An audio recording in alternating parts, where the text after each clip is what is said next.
Welcome inside the Hall of Fame. I'm Booker T, 6-time world champ, 2-time Hall of Famer. Got my man Brad Gilmore here with me. They call him the BOAT.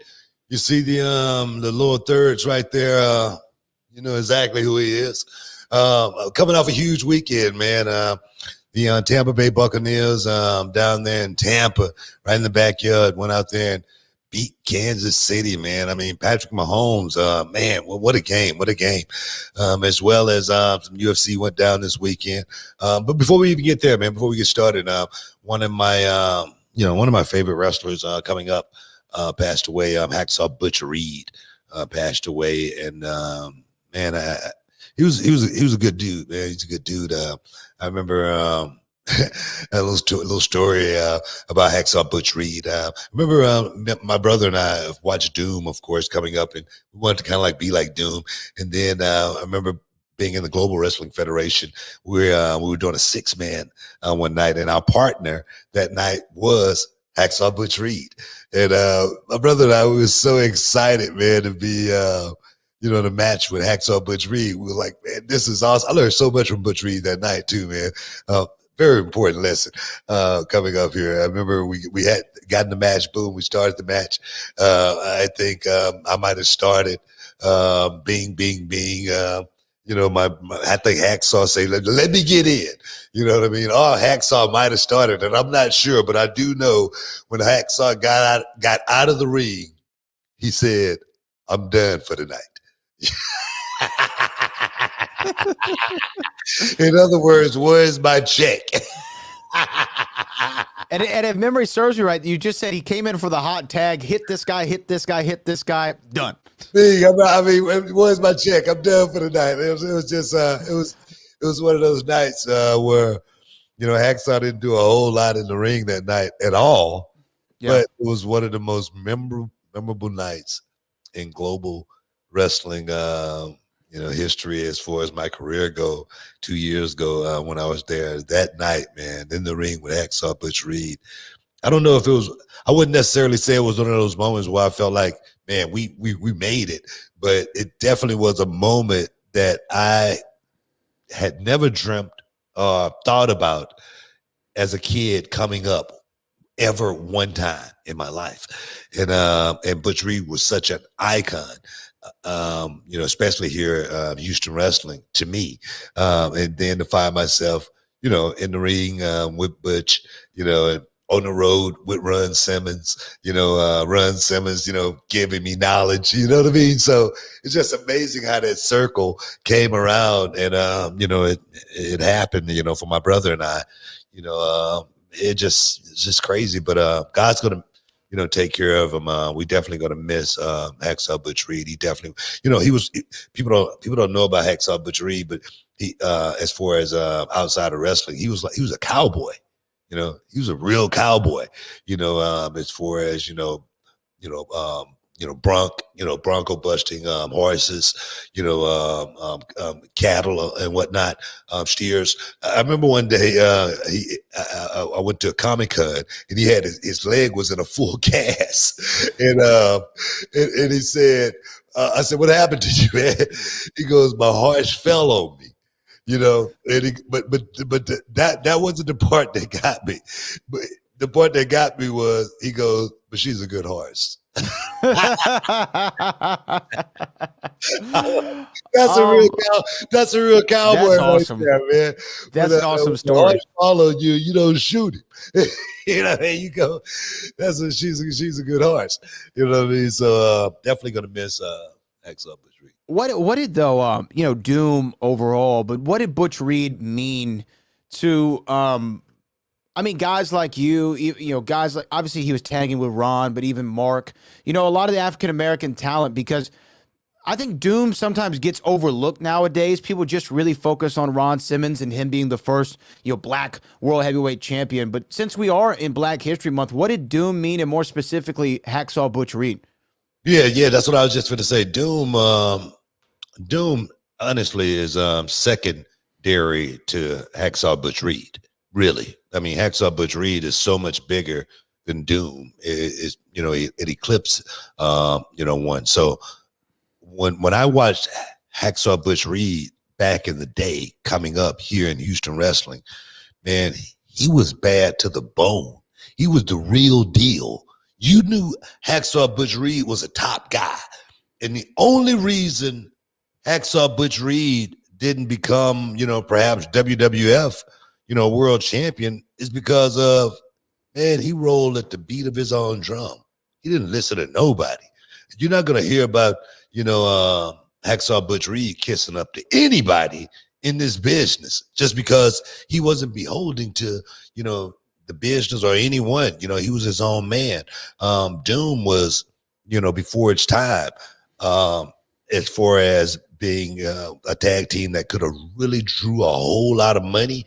If those guys would have came around at the time my brother and I came around, man, Doom would have been so huge, man. I mean, they would have been like the Road Warriors. Their names would have been that big. Even the short stint that Doom was together, and I don't think Butch Reid and Ron Simmons was together no more than maybe a couple of years, maybe.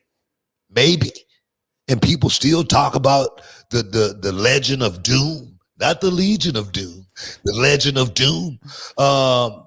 Those guys were scary individuals, and they looked like two grown-ass men that would just beat you up and literally take you and flip you upside down and shake all the money out of your pockets. That's what that kind of guys they were. They were definitely, groundbreaking as well as inspirational as far as the Harlem Heat goes. Yeah, I mean, when you look at, obviously Doom, but even when you look at Hacksaw Butch Reid as just, if you look at his 8x10, you say, man, first of all, don't want to cross that guy ever in a million years. I mean, when you talk about being jacked and just muscular and physique off the charts, man. And the other thing is, I just wonder why, I don't know, why do you think that I don't know, I feel like Butch Reid, to my generation, you don't hear that name as much as you do the Ron Simmons. And I guess it's because Ron had a long run in WWF as a part of APA and all the other things. But as a worker, from your standpoint, how great was Butch Reid in the ring? I could tell you this. I never got a chance to wrestle Butch, one-on-one or anything like that. But I've never heard one bad thing about Butch Reid inside the squared circle. And that tells me a whole lot. I've never heard, normally when you hear, just like, for instance, Ryback.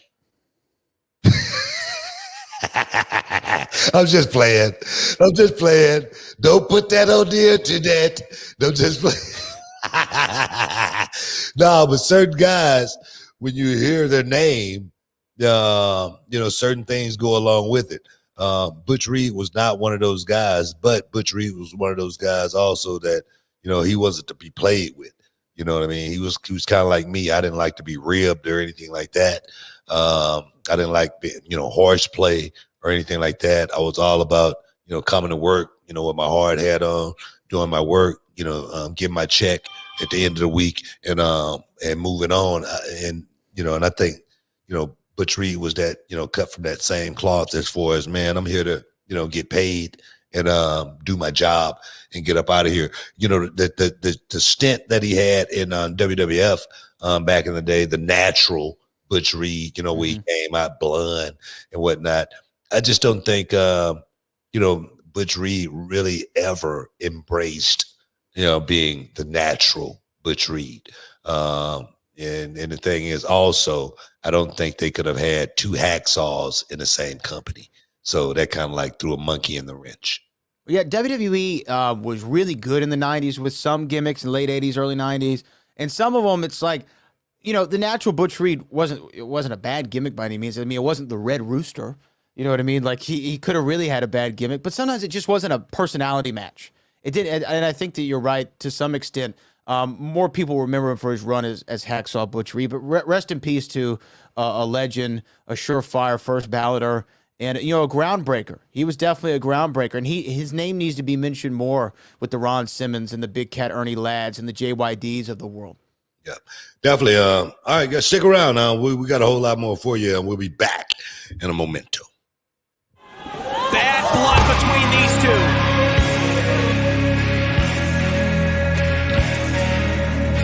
The top. Oh my goodness!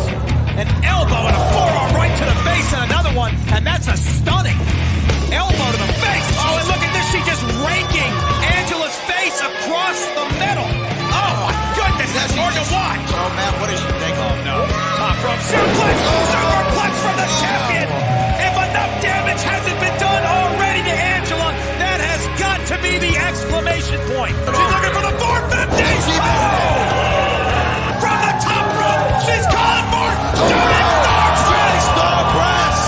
Shooting star press. Cover 1, 2, 3. Welcome back inside the Hall of Fame, guys.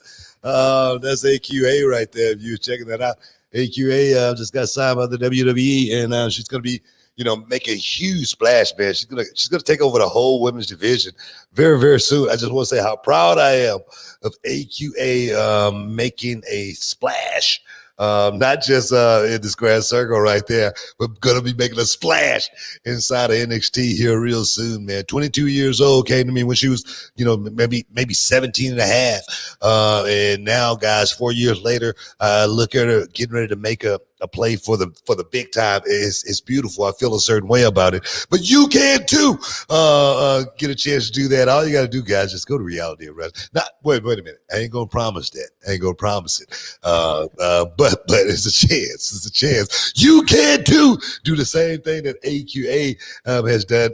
Go to realityofwrestling.com and get on board, guys. Join my Thursday night, my class is Wrestling 101, master class with Booker T, learning the ins and out, do's and don't, what not to do's as far as the wrestling business go. And definitely AQA learned, and she learned, from the best. I'm not saying myself.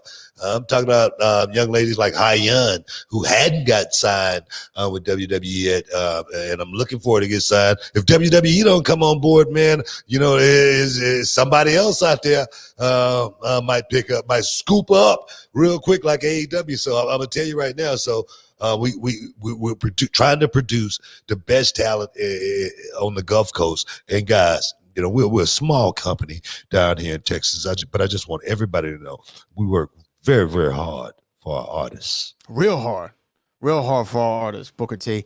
But real quick on the subject of unfortunate passings, there's also another legend in the world of combat sports who passed over the weekend. Leon Spinks, the man who dethroned the greatest, right, for the heavyweight championship of the world.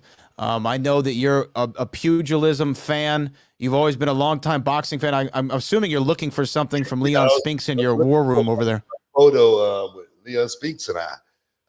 It's over here on the wall on the other side. But yeah, I got a photo on my wall right here in my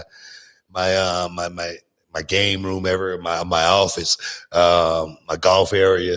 I got boxing right here on the side here with Muhammad Ali. But Leon Spinks, man, was definitely a guy who did it, man. He did it. He became the heavyweight champion of the world. He beat the greatest fighter in the history of the world. Yep. Muhammad Ali, he lost the title to Muhammad also. What a great two bouts that he had.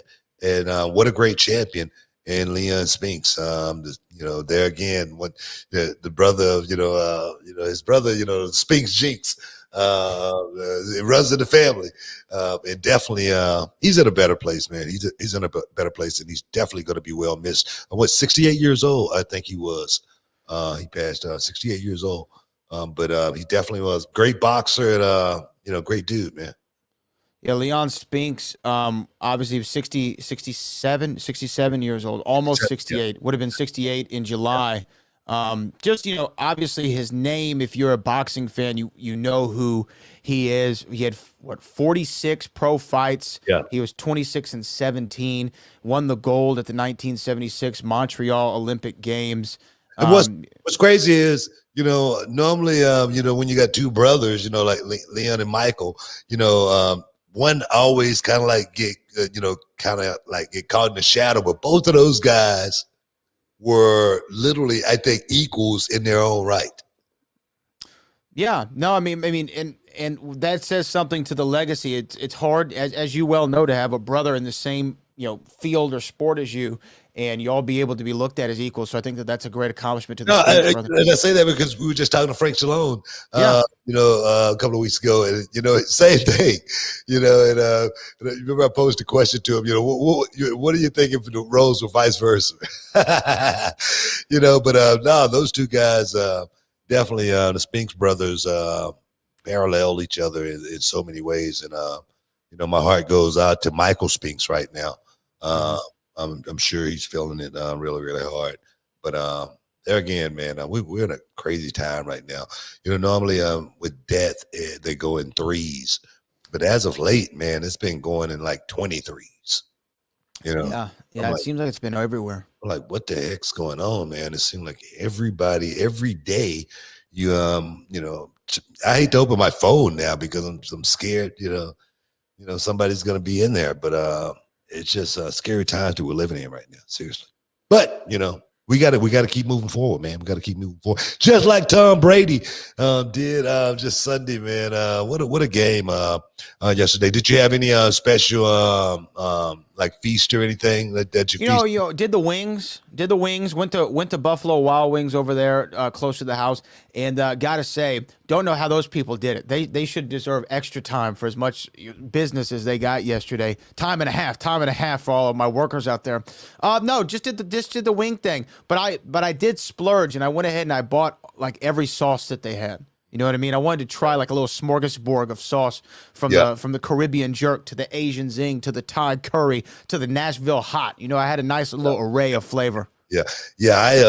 I went to HEB, man, to pick up some stuff, and man, HEB, bro, you'd have thought it was Bone Shakers. You know what I'm saying? Because it was so hot, man. It wasn't even a parking spot. I had to go around like 3 times before I finally found a parking spot. But there again, like you, I did the wings, but I did the tempura shrimp and the tempura onion rings as well, with a little mac and cheese, as well as with a little green bean casserole, and the barbecue wings, man, totally off the chain, man. It was totally off the chain. Naked barbecue wings, and I tell you, man, you can't go wrong. But there again, man, you got to take your time and prepare everything right. If you're gonna eat right, man, you might as well do it right. You know what I mean? And you say you went to Buffalo Wild Wings, right? I did. And when you go to Buffalo Wild Wings, they got so much fat on them wings. It ain't funny. You know what I mean? It's so much fat. You know what I mean? Around the texture of the meat, it doesn't even taste right. So for me, you gotta cut all the fat off the chicken wing in order. But then again, you leave a little fat in certain places just for texture perspective, just to have a little chewiness. But then again, sometimes when you cook it on the barbecue pit, that little extra texture, it'll be burnt. You know what I mean? So it have a nice little crunch on it. So man, I tell you, man, here at the Huffman house, I tell you, when my son found out what we was having for dinner, he started dancing. I was like, what is wrong with you, man? But he was so happy. And my daughter, man, anytime there's some shrimp, being cooked, man, especially that tempura, she was all over it. And then the game, man. Yeah, let me ask you first. What was the Huffman household? How were y'all divided? Were y'all all for the Chiefs? Were you all for the Bucks? Was it half and half? How did it look over there at the Huffman house? We're a little different in the Huffman house, man. We don't have no dog in the fight or anything like that. We ain't got no skin on the bone. So you weren't pulling for anybody? No, it's not that. I'm not a Tom Brady fan, okay? But I kind of wanted to see Tom Brady win. I wanted to see him win. I don't know why. You're not a fan because he's just a constant winner? Maybe that's it. I'm not. Maybe I'm just not a fan. I mean, not. I'll tell you what. I'm not a super fan. Okay. I mean, I appreciate everything that he's done, but I'm not like one of the guys that's going to be at the gate. Tom. You know what I mean? That would be a sight to see, though. See, I'm not that guy right there, but I appreciate what this guy has done, man. Ever since stepping in for Drew Bledsoe, for the Patriots and taking that team, all the way to 6 Super Bowls. I was like, man, this guy's he's extraordinary.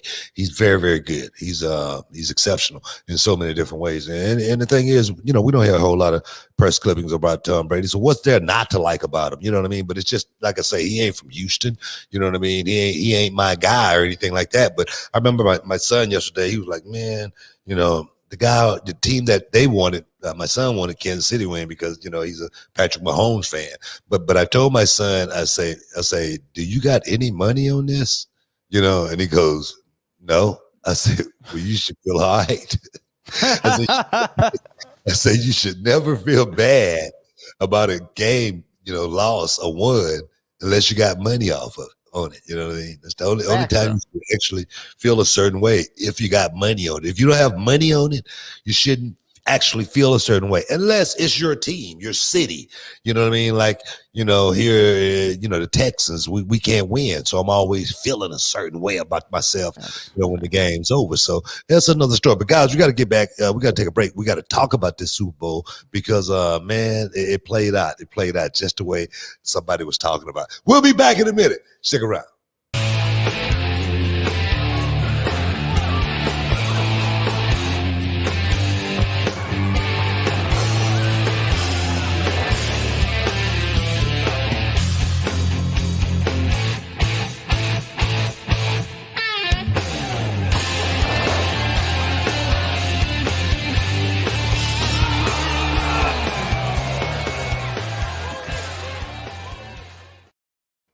Welcome back inside the Hall of Fame, y'all.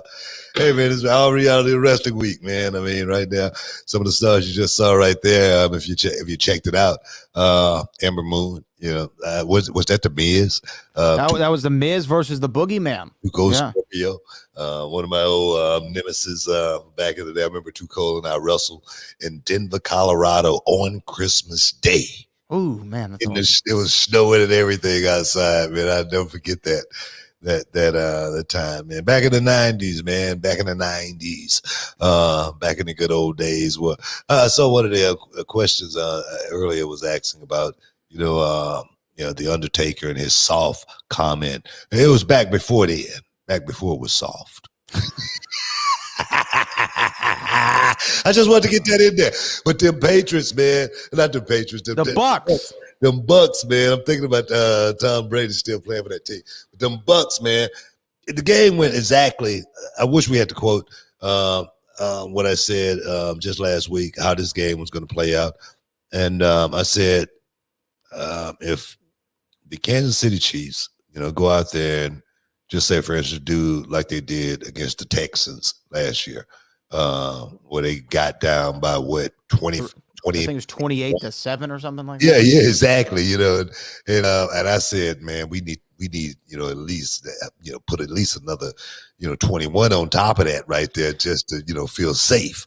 And boom, they came back and beat us. I said, if this team, the Kansas City Chiefs, pull that same no show against the Tampa Bay Buccaneers and find themselves down 21, or 28-7 or 24-7 at halftime. I said it was going to be really, really tough for those guys to come back against this team.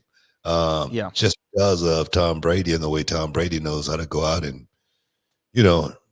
man, it just nibble here, nibble there, man. And I tell you, Gronkowski looked like a stud yesterday, man. I mean, he looked like he was in his prime. But that's what, big game players is really all about, man. They show up, and Gronkowski showed up in the Super Bowl. And 4 rings now that young man has captured. 4 rings. He has Now, a guy who retired from the game, came back, find himself in the Super Bowl and win. Testament to the Tampa Bay Buccaneers, testament to Tom Brady and his, his skill, his will, his wheel, baby, his know-how to be able to go out there and get the job done. Man, don't ever bet against him if you got any kind of money. What did Mattress Mac win? Mattress Mac hit his bet. He won $2.5 million, and every fan or every customer of his who purchased furniture throughout that whole week of Super Bowl, if you bet on the Bucs, you got the furniture for free. So a lot of people having a good day because of Mattress Mac. Wow, man. Yeah, shout out to Mac. Shout out to Mac. Wow. Let me ask you about the game, right? Would we have ever expected for there to be a Super Bowl with Tom Brady and with Patrick Mahomes in which Patrick Mahomes did not score a single touchdown? There was no touchdown scored by Kansas City. And it looked like at the very end there, they were finally going to get one. And then Pat Mahomes throws his second interception of the game. Just so uncharacteristic of him. What did I say it was going to come down to? The defense. The quarterback. Yeah, the defense, yeah. I said the defense, man. I say it's going to come down to the defense. I say whichever team defense show up, it's going to win this game. And I tell you, Kansas City defense, they obviously didn't show up. Patrick Mahomes got sacked. I was surprised. I was shocked, to see Patrick Mahomes on his back. And I was like, wow, man, these boys, man, they came to play, man. I swear, man. You swore Derrick Thomas, somebody was out there, I'm serious, man. It was, it was crazy to see the flip side of, Kansas City in total control and to see a Kansas City totally dismantled.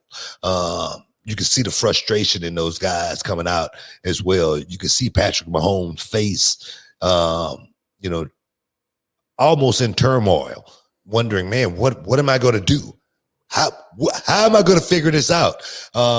It's the fourth quarter, and you looking up at the scoreboard. You wonder if it's over. That's what it was, man. It was definitely a sight to see. Patrick Mahomes, a young guy, definitely got a whole lot more left in the tank. Tom Brady say, man, it ain't over. I'm 45. Right now I still got at least one more season left in these old bones. So it was definitely old line versus young line, and the young line went out there and pulled it off and made history. Seven Super Bowl rings that this man has got on his mantle right now. 7 Super Bowl rings, man. Something nobody has ever done. He will definitely go down. I don't think another quarterback is going to ever, break that record right there. I just don't. I think Tom Brady, that 50 years from now, 100 years from now, his name going to still be at the top. I feel that way. I'm serious. No, I agree with you. Look, he has 7 rings. That's 3 more than the second highest quarterback, after him. That's with 4, right? He already held the record by 2 rings. Now he's added 1 more to that, and he beat the best up-and-coming quarterback in the league, right? I mean, Patrick Mahomes is the man. I mean, this is why Kendrick was rooting for him. This is why so many people were rooting for Patrick Mahomes, because he is that dude when he's playing that QB position. But for some reason, and you and I were talking about this earlier, I wonder if it's the aura of the winningness of Tom Brady, that when you get on that Super Bowl stage and you're staring across the field from him, he just gives you that, oh man, that's Tom Brady at the Super Bowl. Like, what do we do? Oh my gosh, he's a winner. This is what the man does. It's a real boy there. That's the real boy there. By the way, did not know that I knew Tiger Conway Jr.'s grandson. Had no idea I knew his grandson who lives here in the city. I had to tell him that story. Yeah, he lives here in the city. Tiger Conway Jr.'s Jason. Shout out to Jason. But anyway, for Tom Brady to come in there and do what he did, and then so uncharacteristic of TB12, he was going after Tyrann Mathieu the entire night.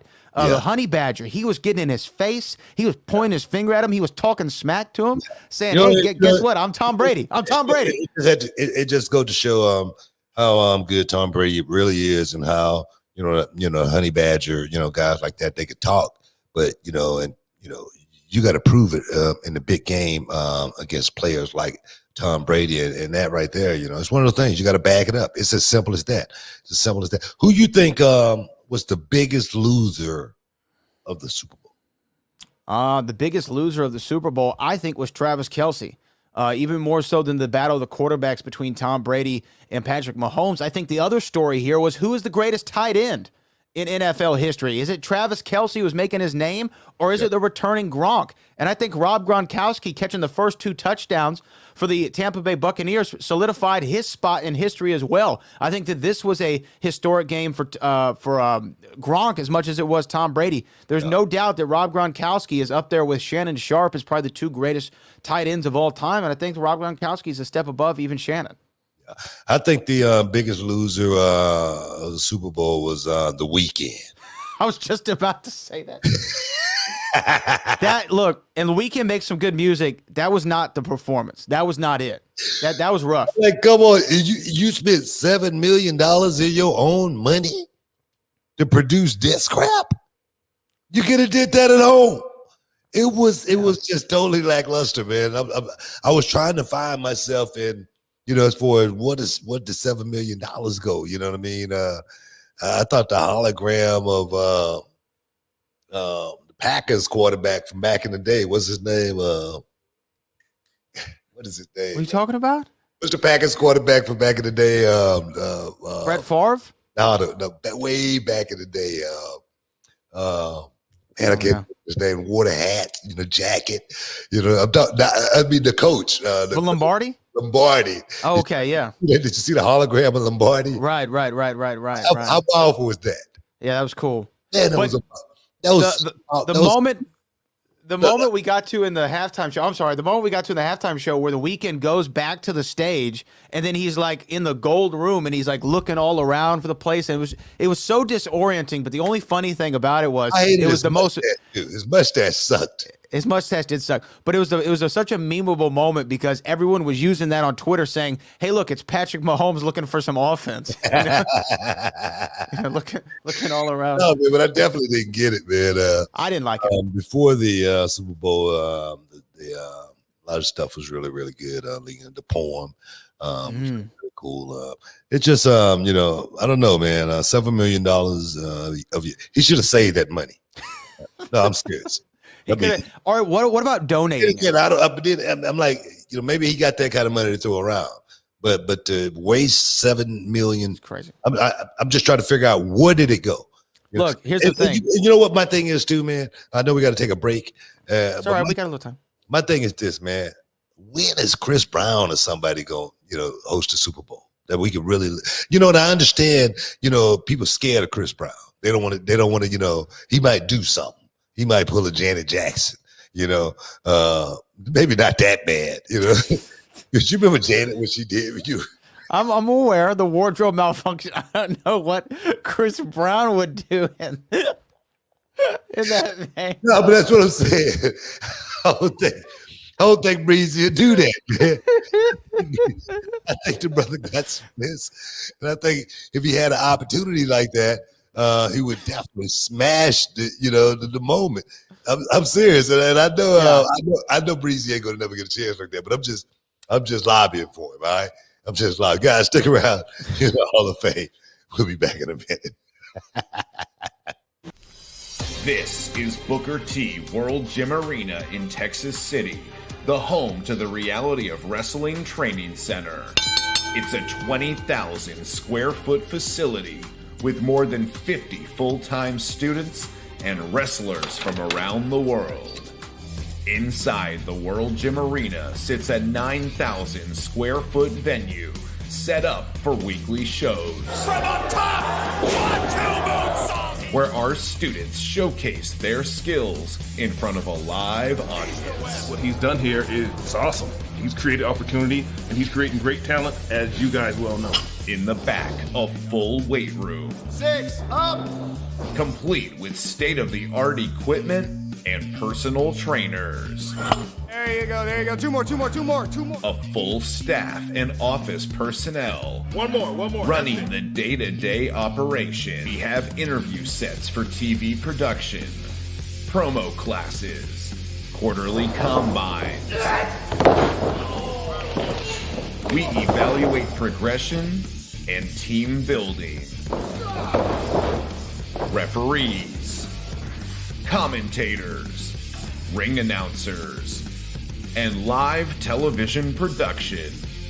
At the World Gym Arena, we don't just teach you how to become a professional wrestler, but an elite sports entertainer. This is Reality of Wrestling.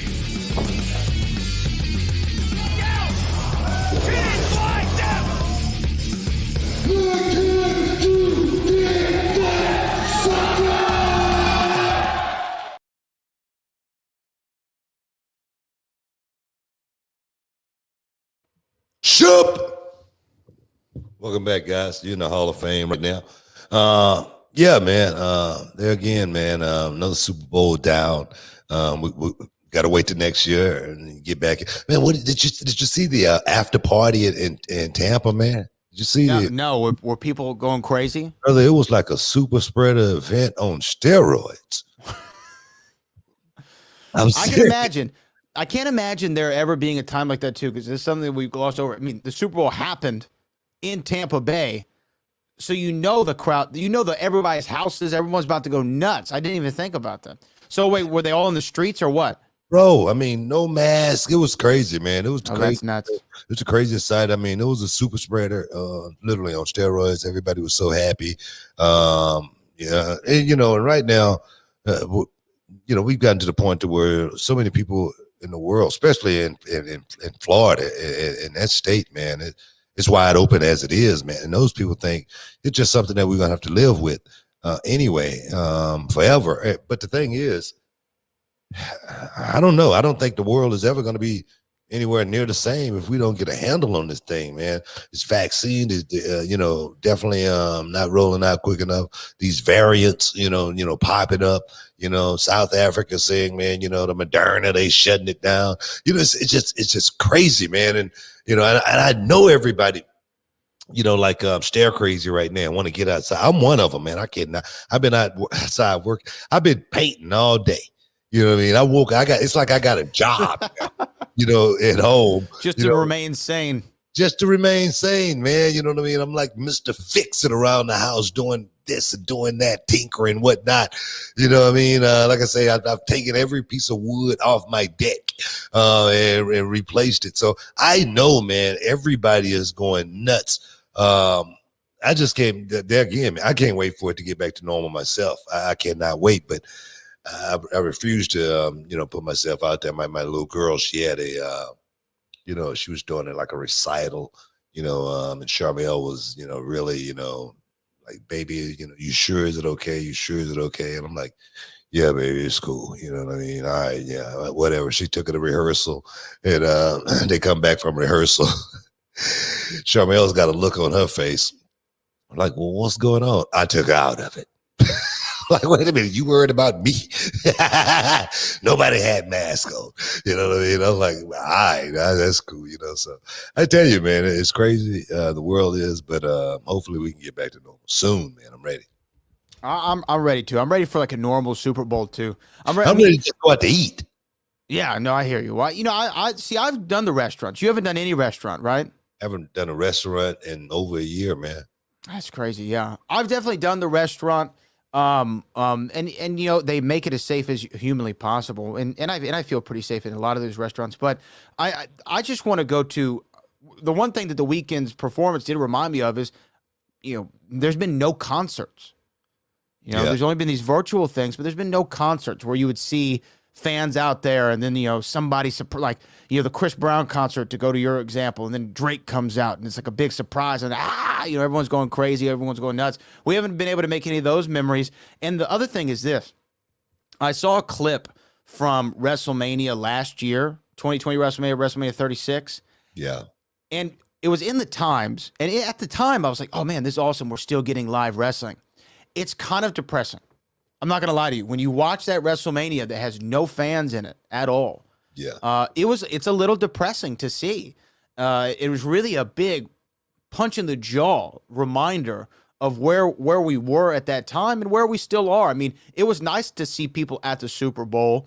Even Bruce Arians' 95-year-old mother was there, very secluded all the way up in the rafters, away from everybody, but she got to see her 68-year-old son win the Super Bowl. I thought that was a really cool moment. But aside from that, it's weird to see the biggest event of the year, historically, the Super Bowl, that would have 100,000 people in it, and it's got 90,000 cardboard cutouts.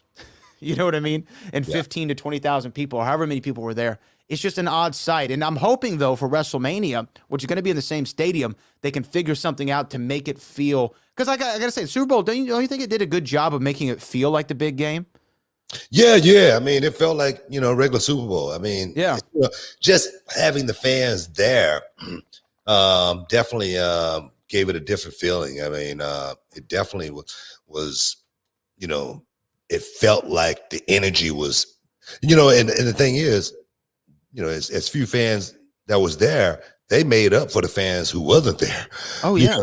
I mean, because that's how excited people are just to get out of the house, man. Those people, man, I mean, it's just like when I went to the fight in San Antonio, Austin, not too long ago. And I was a little scared a little bit. Okay, I was a little nervous going in, thinking, it's going to be a lot of people in here. And then I saw how social distance it was. And then I saw Gervonta Davis knock Leo Santa Cruz out. And I found myself, screaming his mask coming off. You know what I mean? I've got to fix it. You know what I mean? So I know what it feels like to really, but I haven't experienced that since that day. You know what I mean? I was like, man, maybe I put myself out there. Maybe I put myself in harm's way doing that. But I must say, man, me and Charmel, we had so much fun. Just being able to get out and get in the middle of the crowd for a minute. You know what I mean? It felt really, really good. So I can't wait, man. I can't wait to feel that moment. What do you think? I mean, because I'm assuming going to be at WrestleMania in one capacity or another. But what do you think that they're going to do at WrestleMania? Do you think it's going to be like it normally would be, big stage set up, as many fans? I think that I'm hearing like 15,000 fans perhaps at WrestleMania in Raymond James Stadium, maybe 20 like the Super Bowl had. Do you think we're going to get a full production? It's going to feel like a regular WrestleMania as much as it can? April, right? Yeah. I'm hoping things get a whole lot brighter in April. You know what I mean? I'm hoping that the vaccines, kick in. Right. Everything, kind of clear up, and we can see some light at the end of the tunnel. I'm hoping, man. Right now, in CVS's and local pharmacies around here, I think today or tomorrow that they're going to be getting a lot of vaccines, as well as I was just looking at on television today where you could sign up to put yourself on the list, now, so that's promising right there. And if Joe Biden is true to his word, 1 million, people a day in the first 100 days, I think we should be getting somewhat of a handle on this thing here pretty soon. Hopefully. And we can get out there and have some fun, man, because I'm ready, man. I'm ready for WrestleMania. I'm really looking forward to it this year, because I got to say the Royal Rumble, even in the Thunderdome, it got me that feeling like we're on the road. We're finally on the road. It looks like it's going to be Edge and Roman, which I love. Is Christian going to be on the card? I don't know. I have all these questions. Bad Bunny. Maybe Christian and Bad Bunny form a tag team. Who knows? Who knows what's going to happen? I don't know, but it looks like Bad Bunny's going to be on the card in some capacity. At least that's what the reports, some rumors, the rumors. Let's clear these rumors up. Clear the rumors up, Booker T. Because can I tell the people what the rumor was? Go right ahead. Go right ahead. The rumor is that the current plan is for there to be a tag team match involving Bad Bunny and his partner, the two-time Hall of Famer, the gentleman sitting to my, which way do you go? The gentleman sitting this way right here, Booker T. They're saying that Bad Bunny and Booker T are going to be in a tag match at WrestleMania. That's the rumor, Booker T. Clear it up if you must. Well, I can say that it is 100%. I think it came from Meltzer. It is 100% a rumor. Okay? No one has talked to me about it as far as having a match at WrestleMania. No one has talked to me about tag teaming with Bad Bunny to go against anyone. And I talked about it very, very clearly, vividly here on this show that I am willing to have a match, but it has to be right. Circumstances has to be right. I just don't want to just just jump in the ring just to be jumping in the ring. I said, Saudi, would be a great time for me to come back and do something, for one offer, you know what I mean? Just because, the people over there in Saudi, they still watching old videotapes. They still think I'm current, Yeah, they did want Yokozuna at the Greatest Royal Rumble. So. Yeah, exactly. So I'm serious, you know what I mean? So, no, I mean, but as far as, this thing, it's a rumor, guys. I'm not going to be in WrestleMania in any capacity other than being behind the desk as of right now. Always the card subject to change in professional wrestling. And the thing is, if there's a outside chance, of me walking the aisle at WrestleMania, I would take it. You know what I mean? But the money got to be right, man. It's all about that paper, baby. It's all about, trying to make sure everything's right when you go to the bank, man, and then you look at the account and the numbers, man. Everything is everything. But we're going to take a quick break, but we're going to be back in a minute to talk about some UFC. Corey Sandhagen, Frankie Edgar went down this weekend, guys, and what a fight. Guys, stick around. We'll be back in a minute. Hey, what's up, guys? It's Booker T, 6-time world champ, 2-time Hall of Famer, and this is for all up-and-coming professional wrestlers, male and female. You want to know the ins and outs, the do's and don'ts. You got a question, I got the answer. If you want to know how, join my masterclass. Go to realityofwrestling.com for all the information. Starting on Thursday and every Thursday after that, guys. Don't miss out. Don't get shut out. And I know you can dig that.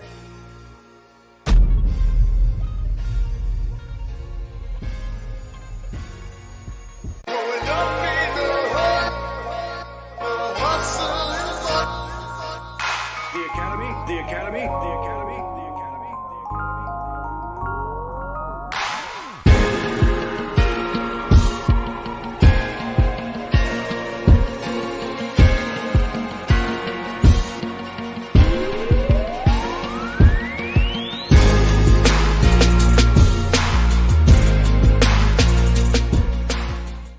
Shoop!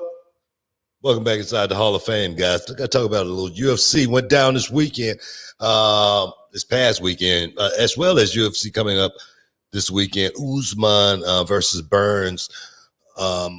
Surely looking forward to that fight right there, man. That's a toss-up. That's a toss-up. Right now it is.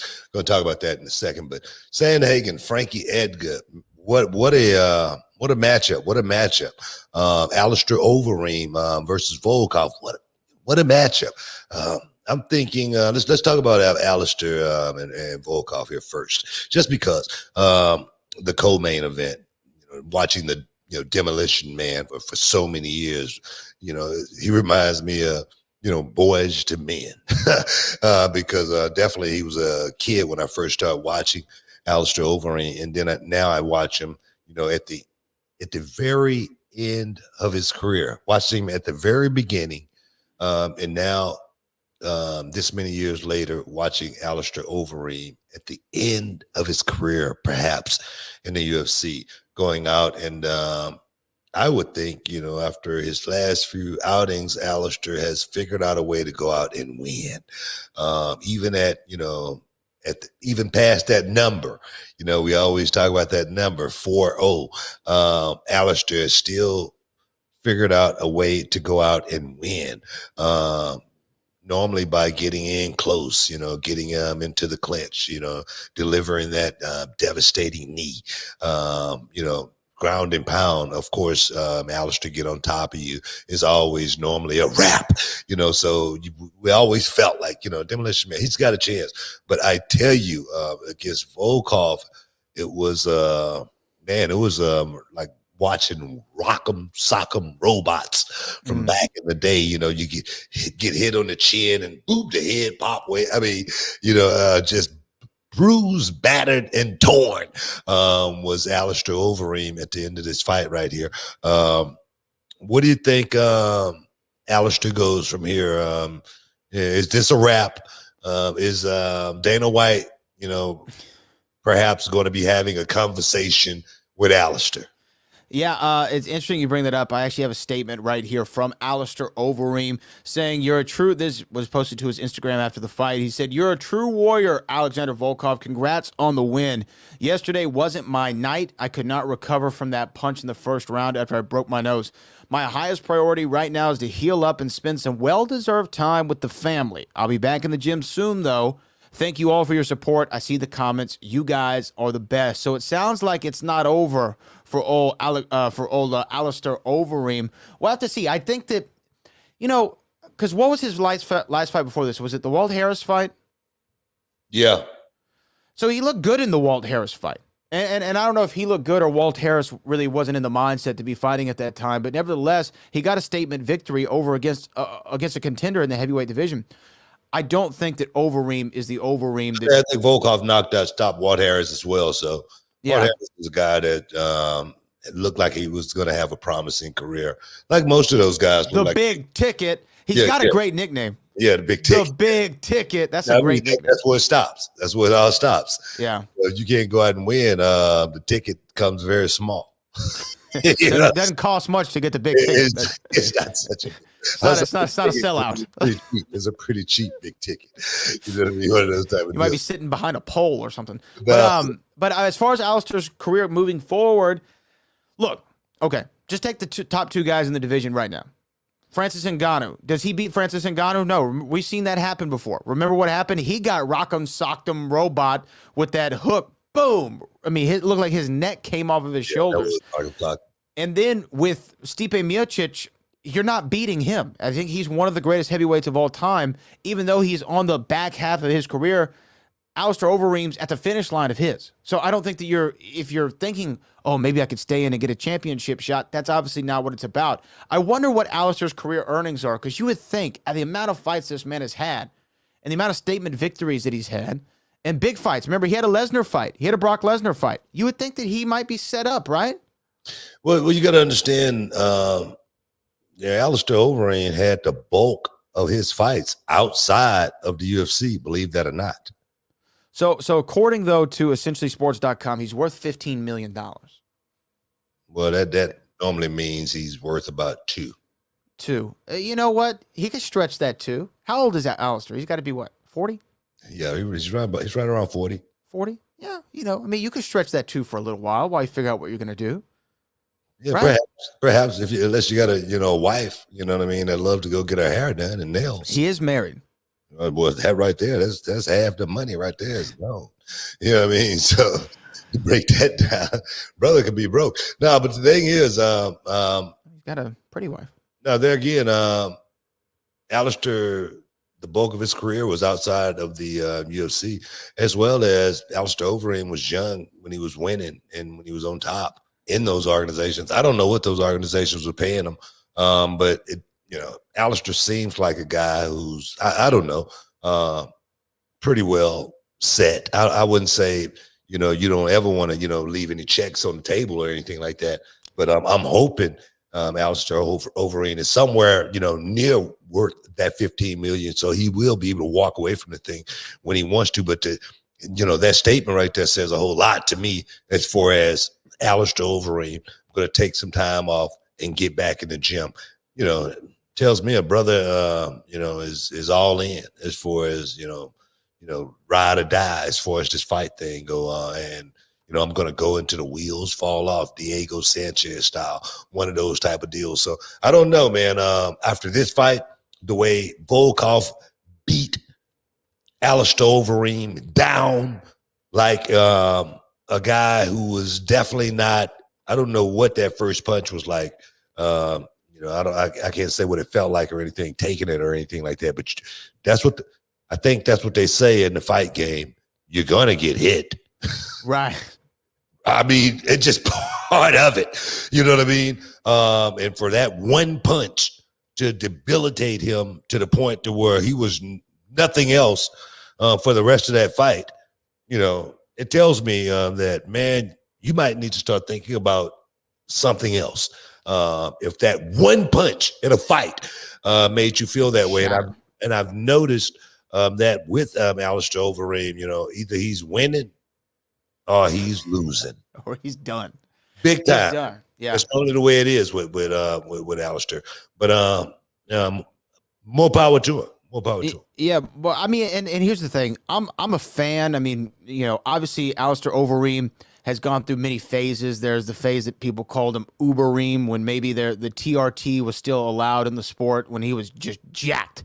But if you look at his record here over the last, let's say, 4 years, lost to Stipe, he beat Hunt, he beat Fabricio Verdum, loses to Ngannou, loses to Blades, beats Olenek, loses to Rosenstrike, beats Harris, and then he loses to Volkov. I mean, it's kind of a very one for me, one for you, one for me, one for you, one for me, one for you. He's a 500 fighter right now at best. And I just think at this point in his career, he's 40 years old on the dot. He's turning 41 soon. He's got a wife. He's got a family. You know what I mean? Look. By the way, I mean, Alistair Overeem. He married pretty well. Yeah, she looked kind of like Paige Van Zandt. Or ass whooping. BKFC, pre-BKFC, Paige Van Zandt. I'm just playing, man. Yeah. But, all that considered, I think that, hey, man, and it depends on his finances, but I think he calls it a wrap. I think this is a guy that Dana White's going to have a conversation with. Tom Brady said, I'm 40, man. The difference is Tom Brady's still winning at a high level. I was just talking to Randy Orton. Randy Orton say, "Look, man, I'm going till I'm 45." Normally, the number for certain athletes is 45. Like myself, I got out when I was 45. So I wouldn't blame Alistair if he feel like he can push it a little bit further. But the question is, for Alistair is who's left for Alistair to fight in the heavyweight division in the UFC? That he could beat. I mean, I don't. This shot right here against Volkov was for Alistair Overeem, perhaps to get one final title run, and he got the hell beat out of him. So where does he go from here? Has he fought? I have one fight for him. I know who you're going to say. You're going to say the Black Beast. Yes. I know that's what you're going to say. I know this exactly. I can read your mind. I don't think he's fought the Black Beast, and I don't think that's a fight that he really wants, because that's the only fight that's on the table for him at this point. Well, I think that's one of those fights to where you say, hey man, if you want to fight one more fight, we got to fight for you if you want to take it. Right? Yeah, 100%. That's the way that it'd be pitched to him. And you know what? If he wants one more on the way out, Black Beast is another guy who I like a lot. I'm a big Derrick Lewis fan, H-Town's own, but he's a little. It depends on what day you catch him. Not lately. What do you mean not lately? Black Beast's been coming. He's been showing up, man. I mean, Black Beast's been in shape. He's been coming to fight. He's been looking good. Yeah, but okay. Like I said, I'm a fan. But he lost 2 of his last 5. I mean, he had the DC fight, and what is it? Junior Dos Santos? Did he lose to Junior Dos Santos, or he beat Junior Dos Santos? I don't think he lost to Junior Dos Santos. I think he may have beat Junior. I can't remember, but I know he's lost a couple, and he's on a little bit of a streak. He's on a little bit of a streak. Derrick Lewis literally has fight. Getting better as of late than he ever have.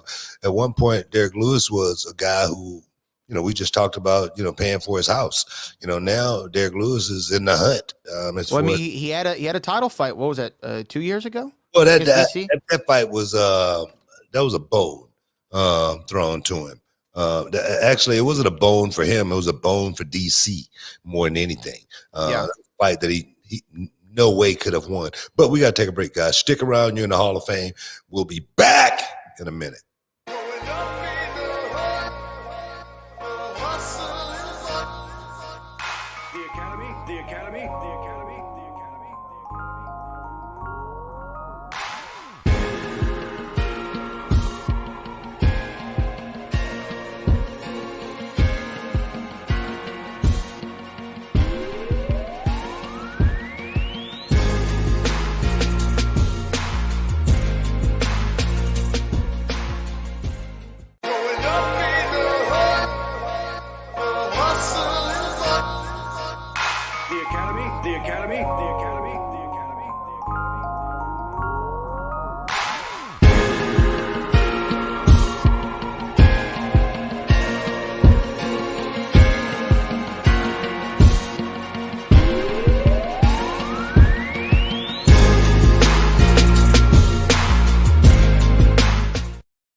Welcome back inside the Hall of Fame, guys.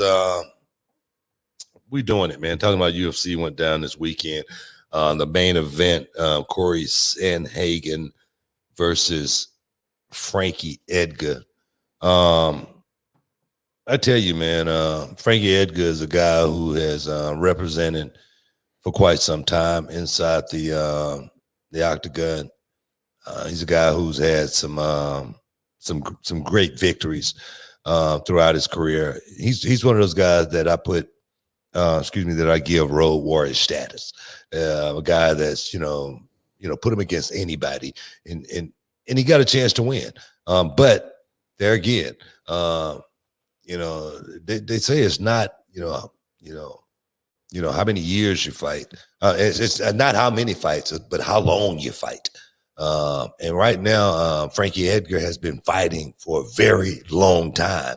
At 39 years old, still trying to compete with the young lions, of the sport. It's only gonna get tougher for him. And to watch what happened to Frankie Edgar this weekend. And the thing is, I watched Frankie. He came in dipping. He came in moving, just like he normally does. He's moving, and bang, he gets caught with a flying knee to the point to where his body shuts down. Referee immediately stopped the fight. 27 seconds into the first round, it's over. Dana White, there again, perhaps, should be having a conversation with Frankie Edgar. Do you think we're going to see Frankie Edgar back inside the octagon? A better question, should we ever see Frankie Edgar again inside the octagon? It's one of those unfortunate things, and it seems to be happening more often than not with these fighters who I grew up in the sport being a fan of, right? The first class was the Tito Ortizes and the Chuck Liddells. Then you moved on to the Stephan Bonners and the Forrest Griffins. Then you even moved to the Brock Lesnars and the Ronda Rouseys. And you see when somebody who was once a phenomenal talent, their body isn't, and their mind isn't working in concert with one another. Yeah. And that just seems to be the case with Frankie Edgar as of late. To get finished like that in what was it, 26 seconds? 27? 26, 27 seconds, yeah. Something like that? Like that. It was crazy to me. It was crazy. And I didn't get to see the fight live, and you're the one who told me about you're the one who said you need to go watch the highlights. So I went and watched it, and I'm thinking I'm gonna see a little highlight video. And when I saw the video was only about 45 seconds or whatever, I was like, oh, okay, so there's like the highlights of the fight. I didn't know it was the whole fight. You know what I mean? I didn't know it was the whole thing. And I felt bad for him, though. How can you not? How can you not feel bad for a guy who's given so much to the sport? It is a surefire Hall of Famer, a legend in that octagon. How can you not feel bad for a guy like that to get knocked out that quickly? And I'm sure Frankie doesn't feel bad for himself because he's not that kind of guy. And I'm sure he's ready to go out and give that bull one more ride.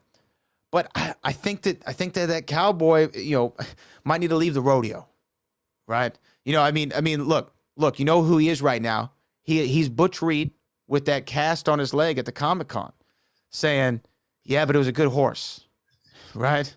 Yeah. But it's time though to recognize, I need to move on from this sport. Where do you go? How much I love it. Thing is, where do you go when you're a fighter, man? Frankie Edgar's been doing this for quite some time. Getting knocked out in that fashion right there, it seems like it would tell you, maybe the end is near. I thought, when Brian Ortega knocked him out, I thought that perhaps was, the beginning of, him stepping away, and then, Max Holloway beat up on him like a drum. It just seemed like he's putting himself in harm's way. And the thing is, I wouldn't say he's putting himself in harm's way, but the UFC is putting this guy in harm's way by throwing him in there with these young guys. I was just watching Clay Guida as well. He took on Michael Johnson, beat Michael Johnson as well. And Clay Guida, there's again another guy upwards to that number. He's got to be getting close to that number. Yeah. But Clay Guida, his comments at the end of the fight was, man, give me some younger guys. Give me some guys. Don't give me guys that I should beat. Give me some guys. Like he's asking for, stiffer competition. So that's what these fighters do, man. It's in their blood. But to watch Frankie Edgar go down like that and watch Corey Sandhagen do it, like I say, in such grand fashion, what does this say more importantly about Corey Sandhagen? That he's the real deal, right? I mean, and getting a victory over, and then Corey Sandhagen beat, who did he beat in his last fight? He beat somebody else of promise. It was a big name. Oh man, it's gonna drive me crazy. But either way, after that win, we were like, okay, this guy actually might be somebody. And then to beat a legend of the sport, it only adds to your name. He beat Marlon Moraes. He beat Marlon Moraes. Knockout, spinning wheel kick. Yeah, that's exactly what it was. Yeah, and it was like, oh, okay, hey, that was pretty good. The thing is, Marlon Moraes is not some guy that you're just going to be throwing, to the wolves or anything like that. He's a guy that he was a contender. He got a title shot. That's what I was just going to say. He's a guy that we thought that literally could have been champion if it wasn't for a certain person in that spot. But definitely, he had 2 shots at the belt, didn't he, Marlon? Didn't he have a shot against Cejudo and then against Aldo? Exactly. Yeah. I think Sandhagen, man, definitely have, put his name, right there with the best of the guys in the division as far as, who's going to beat him, who's going to stop him. He's the juggernaut right now, and anybody getting his way, he seems to want to put away. And right now he's definitely, calling out names. He's definitely, seemed like he's feeling like, he is the guy that should be looked at as the guy to be reckoned with. So I'm liking everything that Corey Sandhagen is bringing to the table. I swear, man, he was definitely cold at the when he did the interview. He definitely was like, like the Terminator. Like, bro, I'm, a lot of people have been, looking the other way, but this is the way they really should be looking. I am really, the real deal. That's what it seems like with Corey Sandhagen. He's the number 2 ranked bantamweight in the world, according to UFC's rankings, right behind Germain Sterling, which he took that loss to a couple of fights ago. Do you think that that he should get the shot? You mean against Peter Yan, coming off these 2 highlight reel knockouts? Should it be him and Peter Yan? I don't know, man. Maybe you want to avenge that loss. And let them go at it because Aljamain's ranked number 1. Yeah, that's what I was just going to say. And those 2 fight, to see who, go against Peter Yan. Now, of course, Funk Master, Germain Sterling, he has a legitimate gripe as far as being the next guy. Germain Sterling is one of those guys, that has, took his losses, been a young kid in the UFC, grinded, to get better, has found himself a much more mature fighter, in 2021. And now he finds himself the number one contender as well. Now, that didn't happen by accident or anything like that. That kid worked his butt off to get put in that position. So if he was to, want that shot, there's no way that I could say, nah, man, he should wait, because what Corey Sandhagen just did. I don't see it that way. Yeah, I mean, I guess they could rematch that, give Corey Sandhagen the ability to get his win back, and then go for the title in the bantamweight division. Anything can happen, but I think this is a big statement win for him. Obviously, in a big spot, in a main event level fight like he was in. It only does well for him. But, Book, I got to be honest with you. This fight that's coming up is a fight that I'm more than interested in, because we've heard a lot about the number one contender. We know what the champion can bring. Now to see them finally against one another. This was supposed to be the fight that we saw the last time, and then Jorge Masvidal swooped in. I'm excited to see these two go at it this weekend. Man, it's going to be a fight, okay? It's going to be a fight. One thing we got to think about in this fight is, Gilbert Burns, being a guy that, let's just say it like it is. The UFC want to put the rocket on this kid. Yeah. Right? They want to put the rocket on him. They want him to be their next, big Brazilian star. All right? This is money here. This is a money maker. We come on, let's cash in here, guys. Everybody get on board. It's one of those type of deals. But the one person that they gotta worry about throwing a monkey in the wrench, and that's that damn Usman. You know what I mean? What is Usman going to bring to the table in this fight? Is Usman gonna, start slow in this fight? Is Usman gonna, bring something different to the table than he's been bringing as of late? Should Usman bring anything different to the table that he's been bringing? One thing that Kamaru Usman has been doing since he stepped on the scene, and that's go out and win. Sometimes by any means necessary. That's what's going to happen this weekend. Stick around, guys. You're in the Hall of Fame. We're going to talk about it in just a minute.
Welcome back, guys. We're in the Hall of Fame. We're getting close to wrapping this thing up.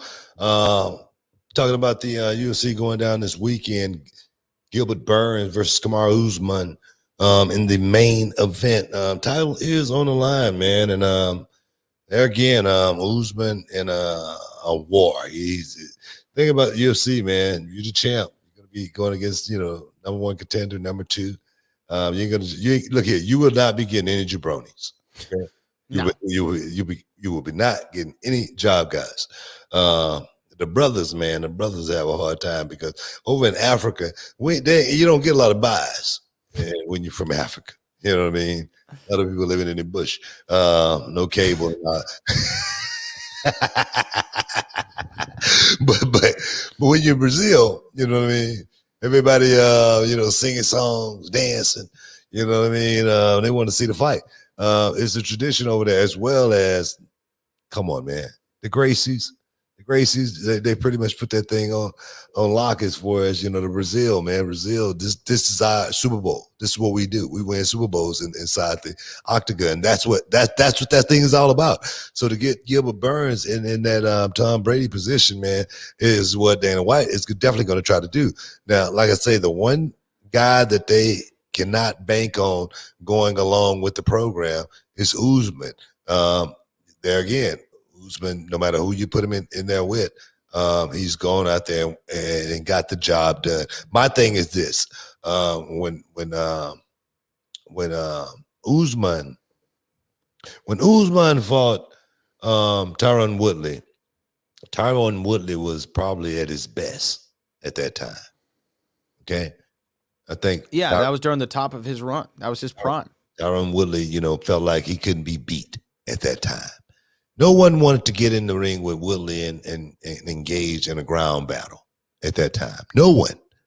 Everyone talked about how good Tyron Woodley was on the ground. And then comes along Kamaru Usman. This guy that's more than anything, just hungry.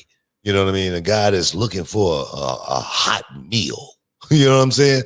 And a guy like, Woodley had been, there again, sleeping on silk sheets, knowing what it was like, to make rap songs and all. Well, living the high life. You know what I mean? You're looking for the model girlfriend and all that stuff. And the thing is Usman at that point right now? I don't think so. I think Usman still got something to prove, especially after, the Covington fight, where people, really thought that fight, could have went either way, and Usman shut it all down by going out there and saying, man, let me put this guy away and shut up all the critics. All right.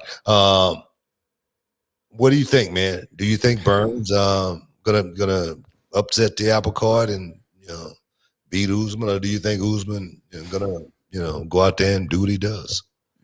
Here's the thing: is I've been impressed with what we've seen from Gilbert Burns, but the rocket being put on him is the thing that bothers me the most. Is this too much too soon? Is this a big position for a guy who I think is all more than credible at 170 pounds? But I don't think he's got what it takes to get Kamaru done, to get Kamaru out of here, because Kamaru hasn't lost a fight since the year 2013, right? We've had 3 presidents since the last time he's lost a fight.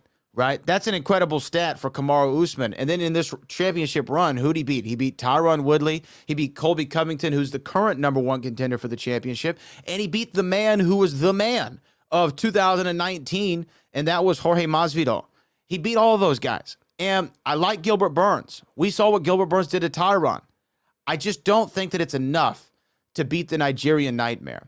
And I think that once Kamaru gets Gilbert out of here and retains his championship, that's going to set up the rematch. It's going to set up the rematch. We're going to see it one more time, Colby Chaos Covington versus Kamaru Usman.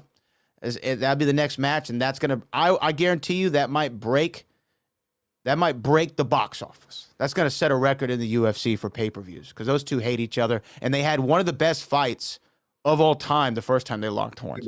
Who has Colby fought since that fight? Tyron Woodley. That's the only fight that he's fought since that fight, right? Yes. Why should he get the next title shot? He's the #1 contender. I don't know how is that, man. See, that's what I don't like about the UFC. See, like they pick and choose as far as making guys like a Colby Covington #1 contender. I mean, I don't see how you're not the champion. You fight against the champion and lose against the champion. He was the interim champion. Okay. Remember? Like I say, I don't see how you fight against the champion. Right. Okay. The interim championship, that didn't mean anything to anyone but Colby Covington. No one in the world. But for him to fight the champion, lose against the champion, all right, fall down, fight one guy and put him right back in a title. I don't get it. I don't get it. Well, okay. Let me ask you this then. Let me ask you this. If Kamaru beats Gilbert Burns, and that's an if, right? If he beats Gilbert Burns, this is the top 5. Number 5 is Stephen Wonderboy Thompson. Number 4 is Jorge Masvidal. Number 3 is Leon Edwards. Number 2 is Gilbert Burns. Number 1 is Colby Covington. So if he gets past Gilbert Burns, it's either got to be Colby Covington or Leon Edwards. And Kamaru beat Leon Edwards before. I don't know. Maybe it should be Masvidal. And the reason why We just saw that he just lost to Masvidal. I mean, Masvidal just lost to him. The reason, okay, like I say, my thing is I think maybe should be Masvidal because Masvidal was doing a favor. All right. Masvidal came in on, that's a good point. 2-3 weeks of fight camp. He did it just because, and the thing is, he could have slipped on a banana peel and won the championship. This is a guy that went 5 rounds with the champion and didn't have a scratch on him at the end of the night. Okay, all right. So get this guy a full fight camp and let the the BMF go out and take care of business. And me personally, I think the Covington fight would be more of a draw. But me personally, I just don't think Colby Covington deserve more than anything. I just don't think Colby deserve another title shot so quickly after he just lost to the champion. I just don't. Okay. I mean, technically he'd be getting it at a further timeline than Jorge. But let me do one better. Well, let me do one better. I understand what you're saying about the fight camp. So why don't you do just Colby versus Jorge? I would love that fight, but winner gets Kamaru. I would love to see that fight, but I really, honestly, truly believe that Colby Covington don't want any of that fight. And the reason I say that is because Colby Covington is he's a politician. He's a guy that's going to go out and lobby for something. I've not heard him, on Twitter, Instagram, any interviews calling out Jorge Masvidal to a fight. And that's just plain and simple. As far as, Colby Covington, I could be wrong. I could be 100% wrong. But normally Colby Covington is going to let you know who he wants to fight. And I have not, it's been like crickets as far as him even mentioning the word Jorge Masvidal in a fight. That's true. No, I agree with you. And I don't think that Colby Covington would want that matchup because Colby's a good wrestler. I think Jorge can be just as good of a wrestler. And the thing about Masvidal, you just said it in the fight with Usman, he didn't tuck her out on like a 5-day notice in a 5-round championship fight. He didn't gas out at all. And that is really Colby's strength is he tries to ride you, pepper you with a high volume of punches to wear you down. That wouldn't work with Jorge Masvidal. My money would be on him. But I do think that that's a compelling fight to do the number 1 contender to see who gets the shot at Kamaru Usman. Do you have Usman coming out of this fight this weekend? You know what? I really don't know, man. And the reason I say that is because I really don't know how good Gilbert Burns is. Yeah. I don't know. That's what I'm saying. His resume is like this long. You don't know. And this fight is going to tell how good he really is as far as his ground game and as far as his stand-up. Because I can't remember Kamaru Usman ever being on his back in a fight. Do you? Not off the top of my head. I don't recall a specific instance, no. I do not ever remember seeing Kamaru Usman on his back in a fight. And that right there is going to be the first test for, Gilbert Burns, especially from a ground game to get Kamaru Usman on his back. We know Usman in the stand-up, he can fight. Colby Covington, was a lot quicker and he peppered Usman. We know Usman can take a punch. We know it's not going to be like, just say, for instance, Alistair Overeem getting hit and that one punch debilitate him in the fight to where it controls everything that he do for the rest of the fight. Right. He's a guy that's going to get hit. There again, it's a fight. That's what happens. You get hit, you overcome, you keep moving forward. So we're going to see exactly if Gilbert Burns can, stop the onslaught of Kamaru Usman in a 5-round fight, because I think that's what's going to boil down to at the end of the day. But we got to get out of here, man. I got to go back and get to work on my deck. I'm going to go down here and do some sand and sandpaper. I got sandpaper everywhere. Hey, I appreciate you, man. Appreciate you for hanging out with me today. All the listeners, man, appreciate you guys for hanging out with us. Also, we'll be back Wednesday, right? Back in Wednesday or Thursday, one or two. Wednesday. Hey guys, stick around on Wednesday. Check us out. But right now, we up out this mug. Later on, guys.